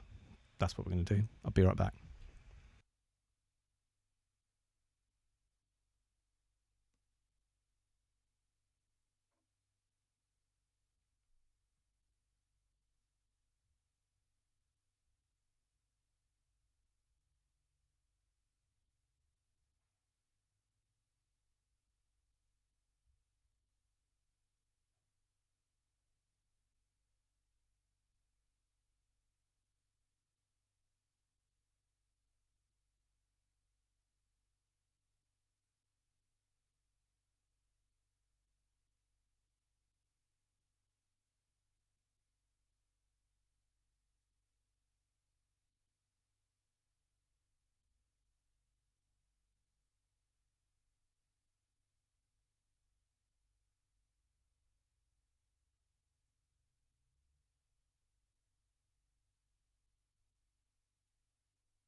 Are you mad?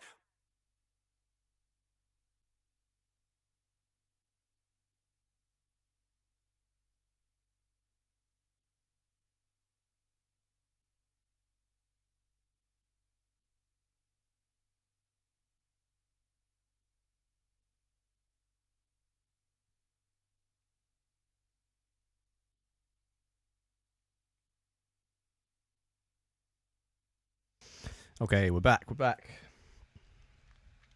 How's everybody doing? Cheers. It's not midday here. No, it's what time is it? It's 8:50 p.m. So yeah, but I did just have a little weekend away with my girlfriend. So yeah, I have been drinking in the day for a few days in a row. So, but you know, it's the opening stream. You know, gotta drink a beer, innit? I'm gonna test these widgets out. Look at this. This is jokes. Oh, it's behind the chat. I'm gonna move it.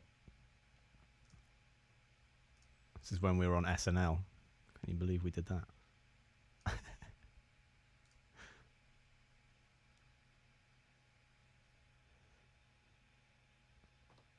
And oh yeah, this one's cool. So this is all the artists that are on the album. Can you guess them all? Actually, I don't know if that's all of them, but it's a lot. Actually, no, I think it might be. Yeah. A lot of Marley shout outs. I'll give you a quick blast at the end. I'm not allowed to play it all, but I'll give you a quick blast. Once it's out, I should probably move that widget. Yeah, once it's out, we'll break it down. But yeah, actually, yeah. What do you guys want to do? Because I'm getting happy with this beat. I was thinking about putting a vocal on it, like a little chop of some kind, just a ooh, ah type thing. But then we could like break down my high. I was going to open the project to that and show you guys a bit of channel, a bit of Amine's vocal.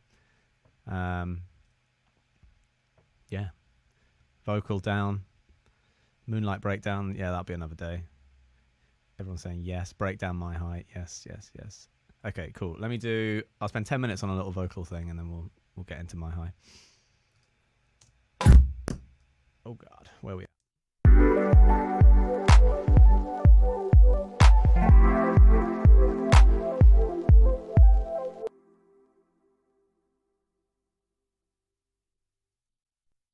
Also, for anyone wondering why I'm starting at bar 9 here, it's another weird thing to do with the Ableton rewire. Yeah, if you're rewiring Ableton into Logic and you start it on 0, it goes. It's a horrible noise. So I start all my tunes on 9 now.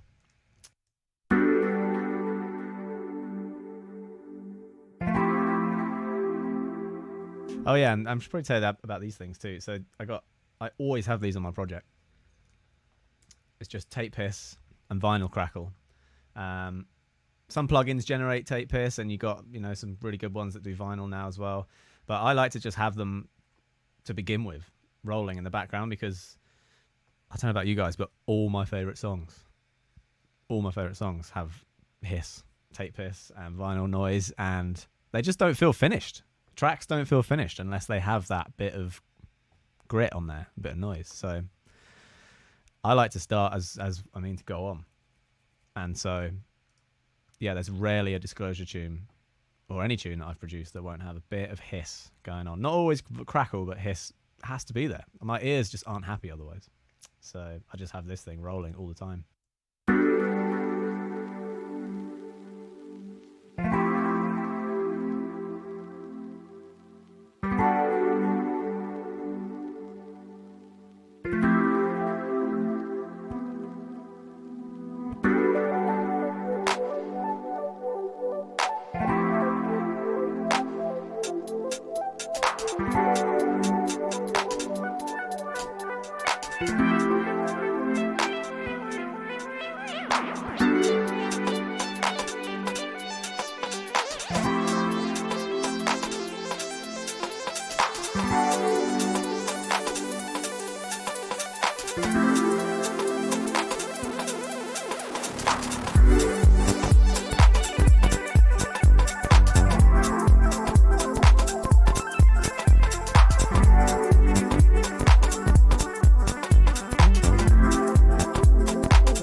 Yeah, nice little loop there.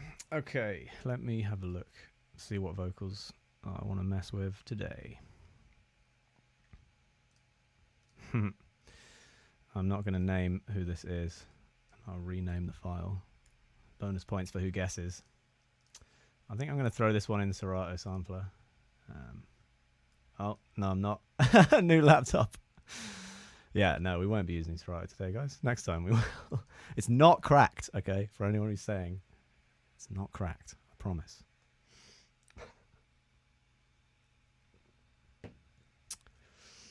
What can we use instead? Good old Logic sampler, I guess. Oh yeah, that's one of the really good new things about Logic. You can... Where's my sample gone? Yeah, you can just drag any sample down there, and then up pops this little menu, and you just get a little quick sampler on the go straight away. Saying that, Wheel of Death there. Hey, there we go. Yeah, and it gives you this like option to select transients, which is a bit crazy. Yeah, I'm going to stick with... It's very quiet, isn't it? Okay.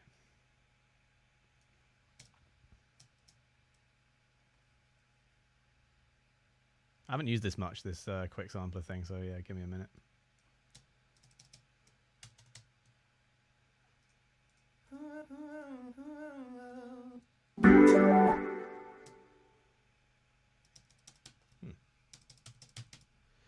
Is it slice or something? Oh yeah.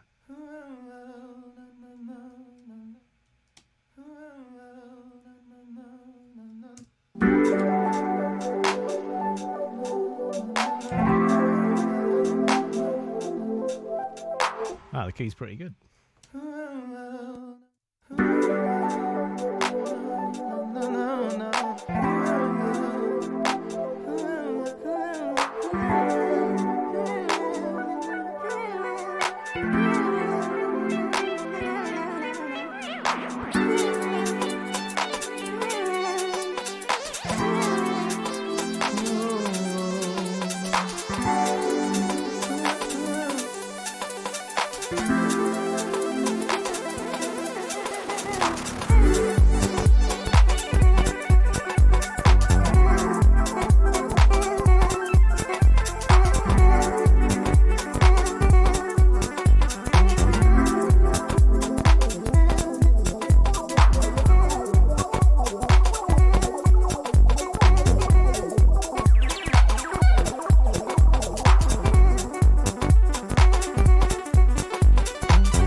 Shout to Royal Oaks on the wound. Yeah, you got it.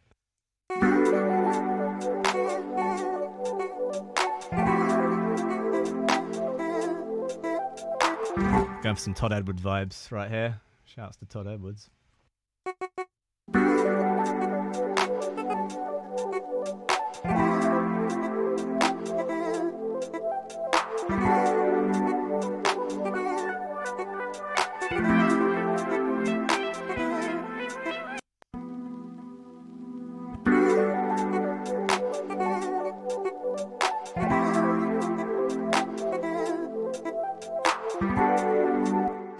So that could be like a little initial backgroundy thing.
Alright, that's the first one. Fancy how long we got?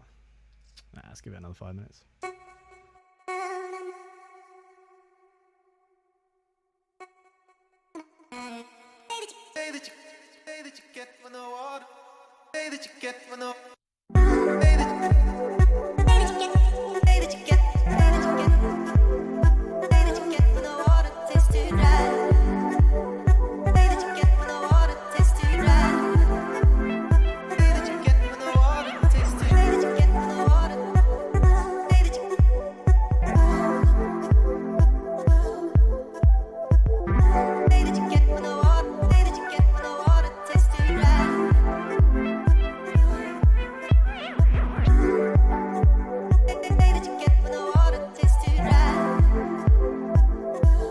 What's on bus 3 and 4? 3 is chorus and 4 is rotocab. Rotocab, Logic chorus. There's the settings.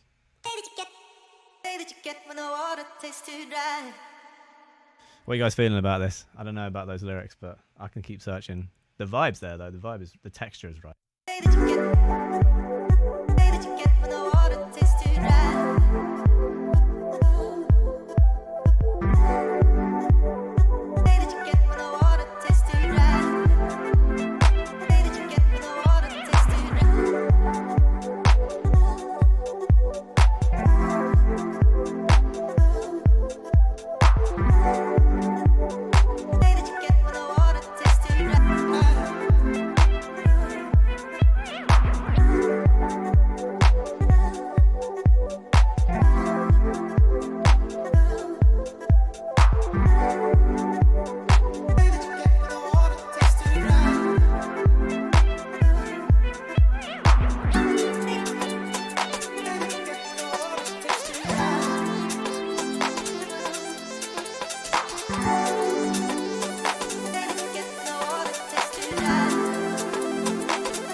But the melodies say the new, melodies say the new, melodies say the new,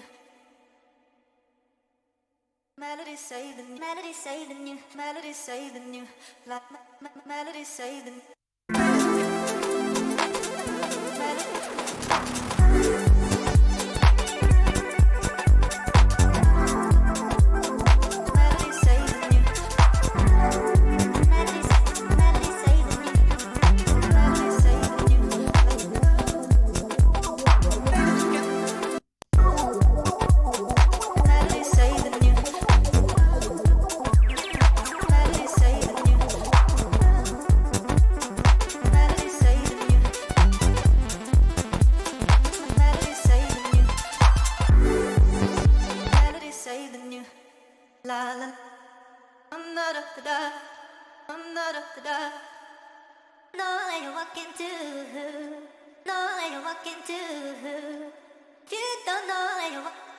You don't know, you don't know.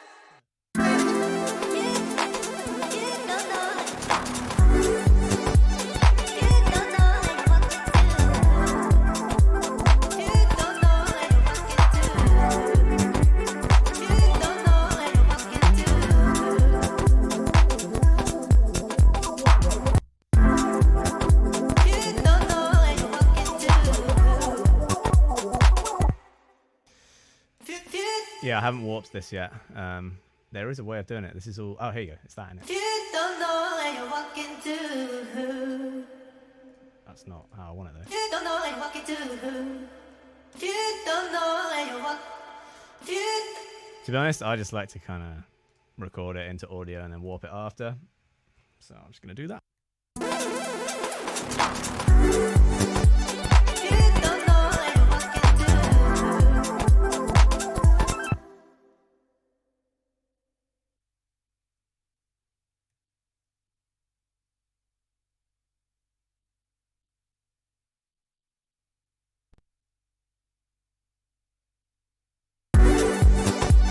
You don't know where you're walking to.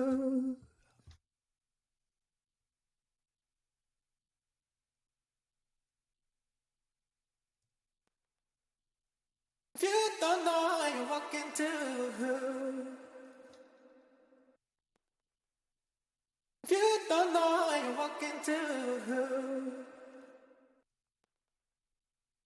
You don't know where you're walking to. You don't know where you're walking to.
Yeah, I'm just messing around now, but I like the vibe. I think, I think Jamie's vocal sounds cool with the way that you get from the water. That's a cool little thing. I'd probably mess with it a lot more than I have there. This quick sampler thing, I don't use it much. I like the Serato sampler a lot for vocals, but the old Logic sampler was good, but they just literally updated it the other day, so new shortcuts. All right, 9:05 my time. Fancy a bit of My High, everyone? Have a look in there.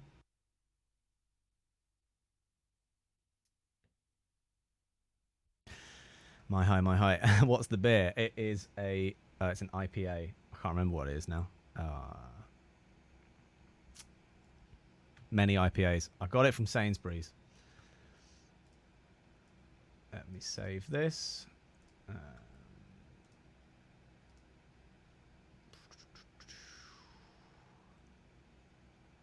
I'm worried where you guys will see this being saved. I'll do it on the desktop. Oh no, here we go. I can do it down here. Uno momento.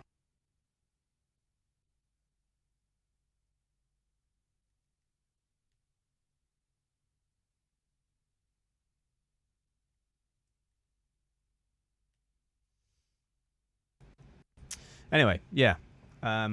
I hope that gave you guys a little bit of a run through of the order of the way that I like to do things. That was pretty much, yeah, although I don't think it's the best thing I've ever made.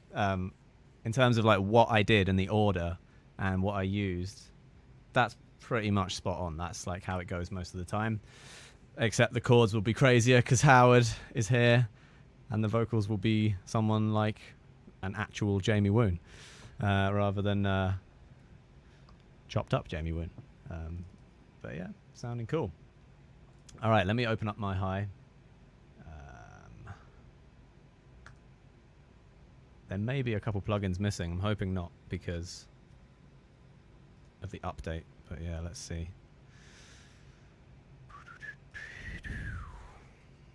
What are you guys saying? Show us the Alesis. Oh, that's another day's work. I can't deal with that synth. It gives me anxiety. What happened to Jamie Woon? Hey, I was literally listening to both his albums on my drive back today from wherever I was, holiday. And man, both those albums, if you guys haven't listened, definitely check them out. Mirror Writing, I think is the first one. And then I think his second one, Making Time or About Time, I think it's Making Time. I think that's one of the most underrated albums ever made. Like, it's so good. I don't know what happened with the release or if it got changed and moved around like quite a lot or something, but yeah, I don't know. That whole record to me is like 10 out of 10 amazing. The recording, the writing, oh yeah, it's wicked. Especially sharpness, movement, message. All the first 3 tracks are insane. Yeah, Jamie Woon, man, shouts to him. But I think he's doing well. He is a friend of mine. And yeah, we should try and get him on here one day. That would be really fun. Get him doing some actual vocals. All right, there's my height. I'm just going to load up Ableton.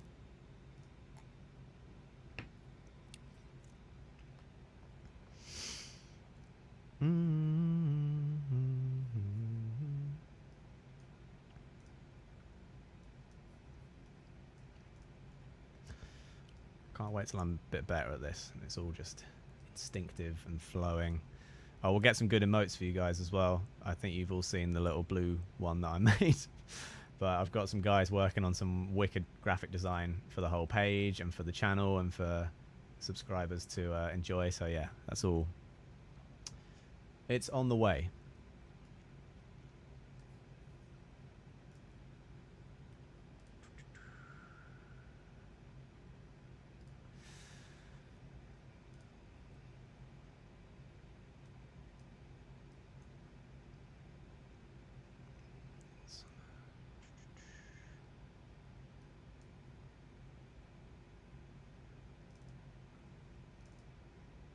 Man, I haven't opened this in a little minute.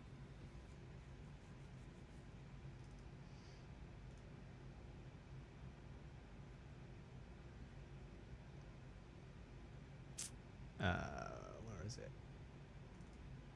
Hey, here we go.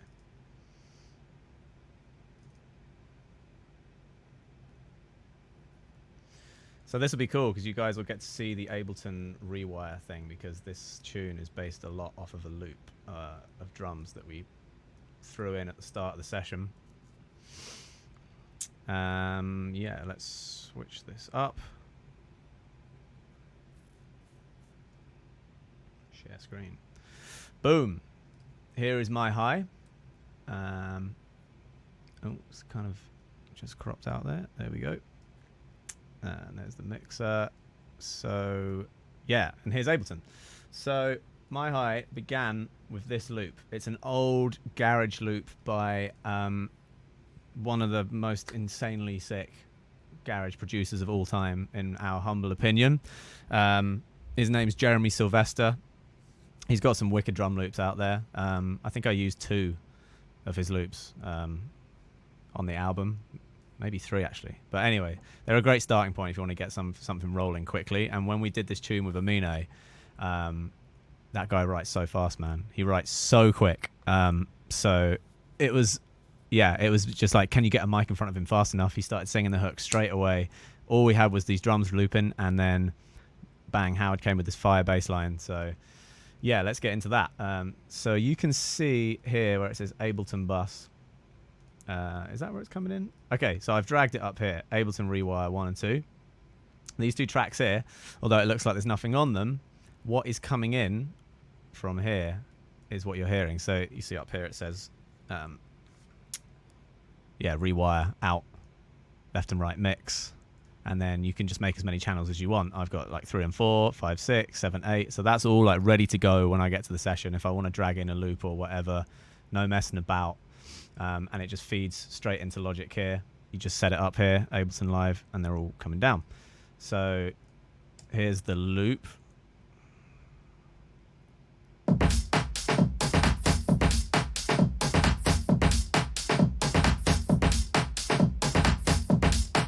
So that rolls and rolls throughout the whole tune. That's pretty loud, isn't it? I think I've got the limiter on. No, I don't.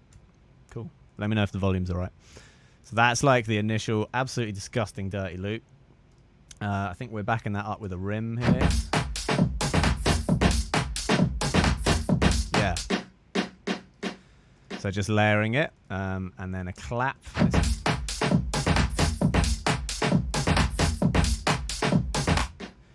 Giving it some stereo width there. Got some nice like spread on that. Yeah, that is from the Dilla kit again. Just little rim. And then massive kick drum for the punch.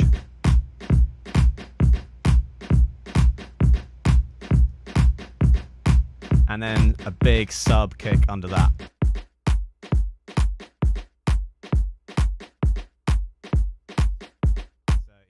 So 2 kicks there. Big sub one. And then one for punch. One for claps. But yeah, really, I mean, that loop is so fire, and I just love old school garage so much. I didn't really want to mess with it too hard, to be honest. So, but yeah, where there is a lot going on, why not just bounce the loop as an audio file and drag it into Logic? Well, you could do that right at the end, but like my CPU was so low, it didn't matter. And I've done quite a lot of, like, you see these little bits here, like reverses. And I was kind of doing that as I went, like.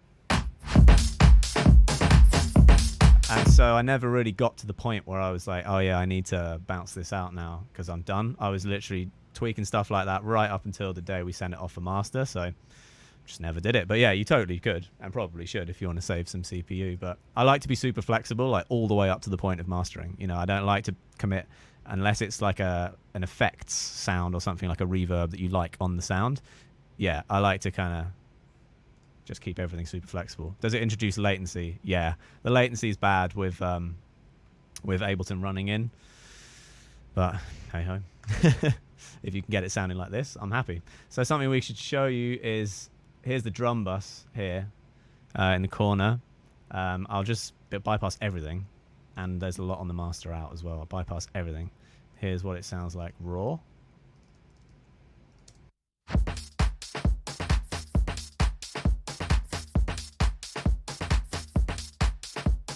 And here's what it sounds like with everything.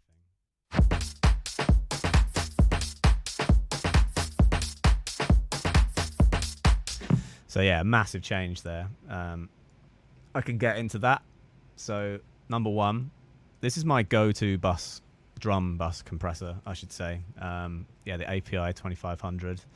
I nearly bought one actually in real life because I loved it so much.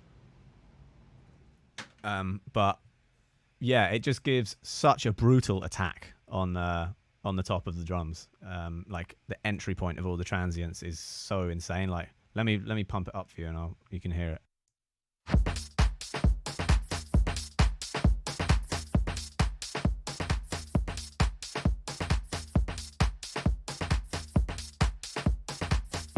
So that's obviously insane, like way too much. But you hear what it's doing. It lets through a ton at the start and it really slams it hard.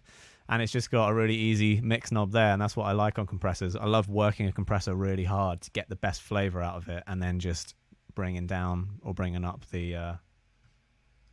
and down the mix. The Waves one, yeah, I'm sure the Waves one is fine. Probably sounds a bit different. I haven't tried it much, to be honest. Yeah, I'm just the UA guy, but I'm sure it's sick. I'm sure the real thing is sick as well. Then we're going into some tape. The Studer A800, which I love on big 4/4 drums like this. I just really, really like what it does to the hi-hats when a kick drum is happening. It just squashes it in this lovely way. I usually go for this GP9 tape.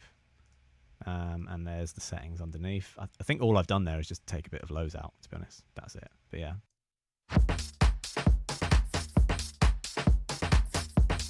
That's not actually going into the red as much as I would normally do.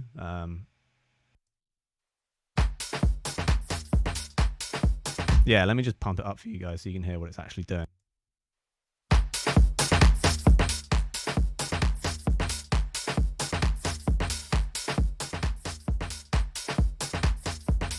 Yeah, so I probably had it around where I've got it now for a long time, and then decided, probably listening in the car or some other system, that it was too squelchy.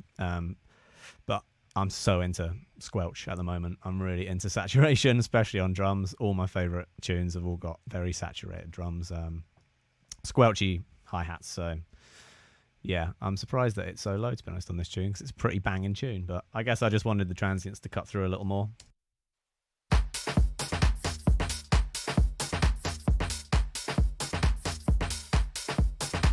Yeah, it does sound a little bit too, like it loses its dynamic range when you take it up too much. So that's why I left it like that. The next one is the inflator. Back to the inflator. This is probably in the red as well.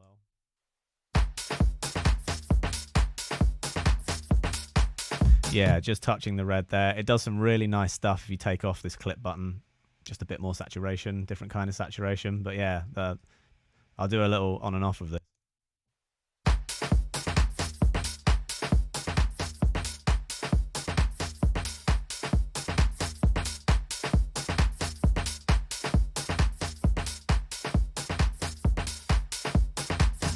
Just gives it life. I don't know what it's doing, but I love plugins like that where it's just a slider, you know. It's cool. I just love simple plugins like that. You turn it on, it makes it better. You don't have to think about it too much. Moving on. More saturation, bit of Saturn. Just, yeah, 14% is that. I'm taking out a bit of highs there. I probably liked taking out the highs using this rather than the EQ. Got it on the tube setting. Yeah, just adding some sparkle.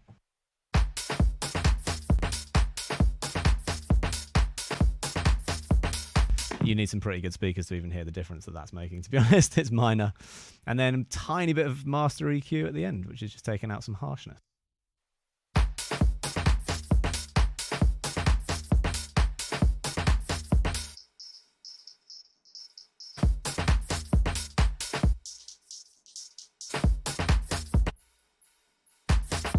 So yeah, just taking out some frequencies I didn't like. And then I really like the Oxford limiter as well on drums. I think it just does a really good job at keeping it sounding natural, adds a little bit of overdrive and distortion.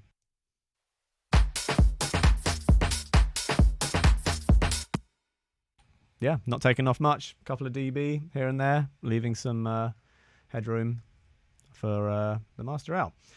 Moving on for the bass, like I told you guys earlier, Monarch for this one.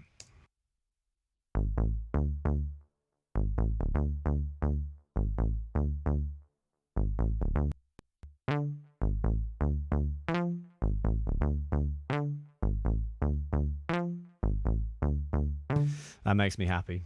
So we're going through a distressor with that. This plugin actually, well, this piece of hardware was essential to this tune. We recorded all of Amine's vocals straight through just an SM58 mic, straight into a distressor on like full red. And that's why it sounds so insanely distorted and, yeah, pumped up. If you're asking for Marley Marley, it's not actually out yet, so I can't play it. But when it's out, I will definitely do this with Marley Marley. But you can go to the Boiler Room set I did and hear the whole thing there, almost like I dropped it there. So search Disclosure Boiler Room. It's all there.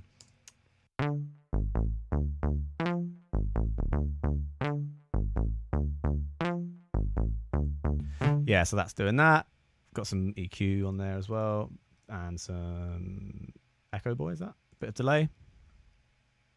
Yeah. So you want to hear the drums with the bass.